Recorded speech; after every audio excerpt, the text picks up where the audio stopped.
ගරු අගමැතිතුමිය කියනවා එතුමියත් දැනගත්තේ ළඟදී කියලා. ඉතින් අපි අහන්න කැමති විශේෂයෙන්ම මේ අධ්‍යාපන ලේකම්තුමා පත් කරේ මේ ආණ්ඩුවෙන්. එතකොට දැන් අපි දන්නවා මේ අධ්‍යාපන ප්‍රතිසංස්කරණ ඒ වගේම ප්‍රූෆ් රීඩින් එතකොට ටයිප් සෙටින් printing මේ සියලු දේම කරේ මේ ආණ්ඩුවෙන්. ඉතින් ඒගොල්ලන්ට විරුද්ධවම CID එකට යනවා. ඉතින් අපිට පේන්නේ මේ අධ්‍යාපන ලේකම්තුමා Once you go Robiolac, there's just no turning back.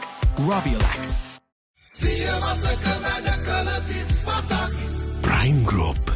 මේක එළියට ආපු ගමන්ම CID එකට ගියේ මේක එතුමාගේ වැරද්දක් නෙමෙයි කියලා පෙන්වන්නට. විශේෂයෙන්ම අපි දැක්කා රාජ්‍ය සේවකයන් හට මේ වගකීම බාර දෙන්න හදනවා. විශේෂයෙන් අපි දැක්කා කොමසාරිස්තුමිය ඉල්ලා අස්සුනා.